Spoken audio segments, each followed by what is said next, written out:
आता पाहूया टॉप 9 राजकीय बातम्या। आमचे जुने मित्र मोदींचा फोटो लावून निवडून आले, आता मुंबईकर दाखवतील ते कुणाच्या पाठीशी। देवेंद्र फडणवीसांची उद्धव ठाकरेंवर टीका।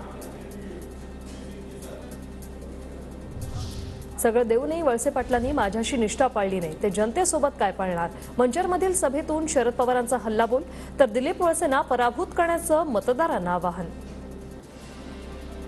सगळं दिल्याच्या नंतर सुद्धा दस्तूर हस्तांच्या वरील जी निष्ठा होती त्या निष्ठेची एक 5% सुद्धा निष्ठा आज निघून जाण्याच्या संबंधी भूमिका घेतल्याच्या नंतर या नेतृत्वाने दिली। मागच्या निवडणुका आमच्या नावावर जिंकल्या, मात्र आता तुरुंगाची भीती आल्यानं पळून गेले। शरद पवारांची अजित पवार गटावर टीका, तर येणाऱ्या निवडणुकीत लोक जागा दाखवतील, पवारांची टीका। विधानसभा अध्यक्ष खोलात गेले असते तर 40 आमदार अपात्र झाले असते, मात्र शेवटचा डाव वस्तादानं ठेवलेला असतो, लक्षात ठेवा, जयंत पाटलांचा हल्लाबोल। दिल्लीची सीमा ओलांडली की शेतकऱ्यांवर गोळ्या झाडण्याची सरकारची तयारी, संजय राऊतांचा गंभीर आरोप। पंजाबच्या शेतकऱ्यांना महाराष्ट्राकडून अपेक्षा, उद्धव ठाकरे शेतकरी प्रश्नावर राज्यातील नेत्यांशी बोलणार, संजय राऊतांचं वक्तव्य।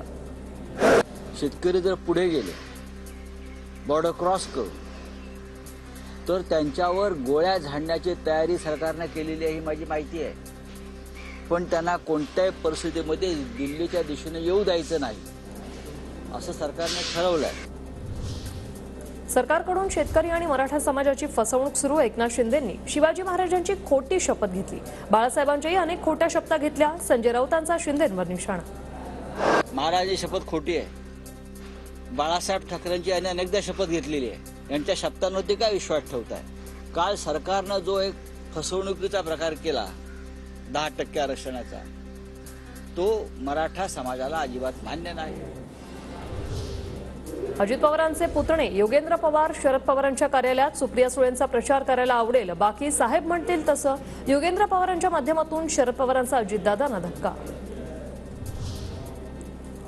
योगेंद्र पवार यांचं नावच आज पहिल्यांदा ऐकलं, अमोल मिटकरींचा टोला। योगेंद्र पवारांमुळे राष्ट्रवादीला फार फरक पडणार नाही, तर अमोल मिटकरींनी स्वतःचं राजकीय वय पाहून आणि 50,000 पगार घेणाऱ्यांना बोलू नये, आव्हानांचं प्रत्युत्तर। योगेंद्र पवारांचं नाव महाराष्ट्राने आज पहिल्यांदा ऐकलं, ते कोणाचे पुत्र आहेत तेही महाराष्ट्राला आज पहिल्यांदा माहीत पडलं। त्यांच्या येण्यानं आम्हाला काही फरक पडत नाही, पण मी तेच सांगितलं त्याचा तिळमात्र परिणाम होणार नाही। अमोलजी मिटकरी साहेबांचं मात अजित पवारांचा एकाकी पाडण्याचा प्रयत्न, मंत्री हसन मुश्रीफ यांचं वक्तव्य, तर योगेंद्र पवार माझा प्रचार करणार असेल तर आनंद, सुप्रिया सुळेंची प्रतिक्रिया।